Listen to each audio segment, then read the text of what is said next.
We're going to have the author of a great book on Scalia in just a moment, but first let's watch the justice.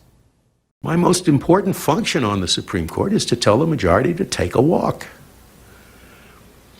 And the notion that the justices ought to be selected because of the positions that they will take that are favored by the majority is a recipe for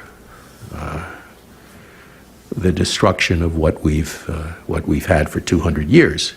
All right, ladies and gentlemen, and joining us right now is the man who edited a great book, Scalia Dissents, Writings of the Supreme Court's Wittiest, Most Outspoken Justice. He's attorney Kevin A. Ring, and he has also been a staffer and former counsel for the Senate Judiciary Committee. Hello, sir. Hi, how are you? I'm doing well.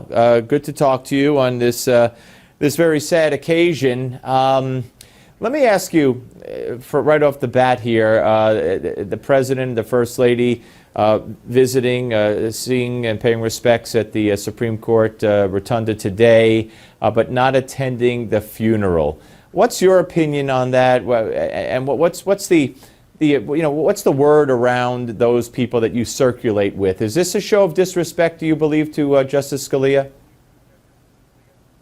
I don't think so, and I don't have strong feelings about it, actually. I think if the president had just said he was going to go visit him when he was lying in state and send the vice president who knew him to the funeral, this would have been probably averted.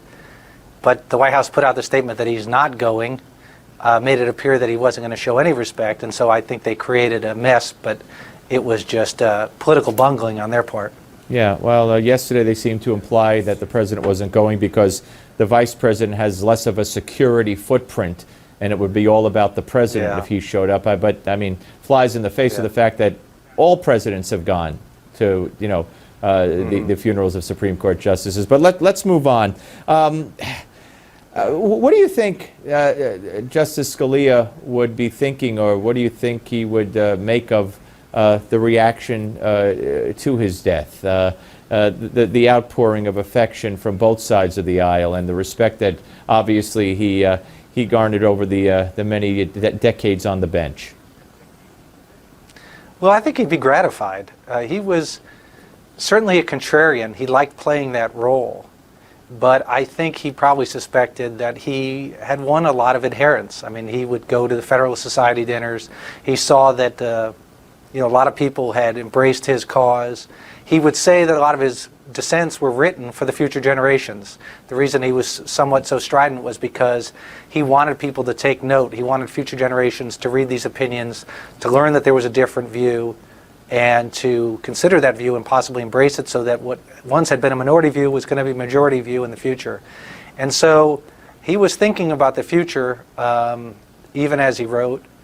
And I would think he'd be gratified to know that people thought that his contribution was so substantial. And I think you're right that from both sides of the aisle, you're hearing people pay respect to just the amazing influence he had.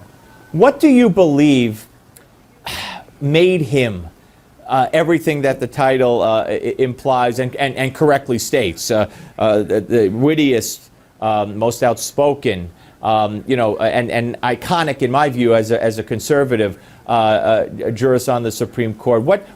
What made the man who he was and capable of becoming what he became? Well, I think it's two things. One, I think he had a clear philosophy and a clear theory of how the Constitution should be interpreted and how federal law should be interpreted, how judges should be interpreting texts that come before them, which is lawyers' work and which is what they're supposed to do. But when he was coming up the ranks, you had judges that would look to the law but basically impose their policy preferences. They would look at the objectives of the law or the legislative history. They wouldn't follow the text as it was written. And so he changed all of that.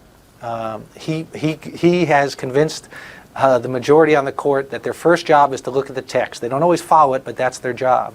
And he also had a clear philosophy about what the text should mean in terms of from whose standpoint.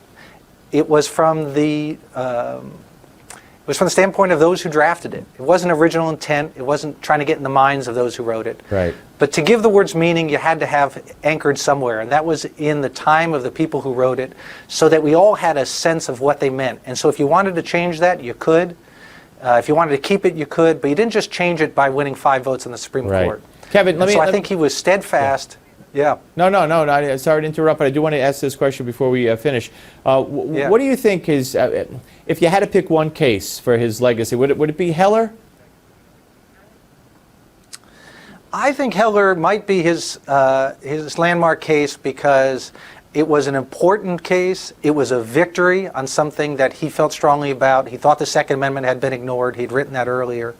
And I think the opinion showcases his originalist philosophy. He goes through all the reasons, all the history as to why that was an individual right intended by our framers. So that's up there, certainly. Scalia Dissents, a great book, and unfortunately, never more timely at this point. And Kevin, thank you very much for joining us, sir. Appreciate it.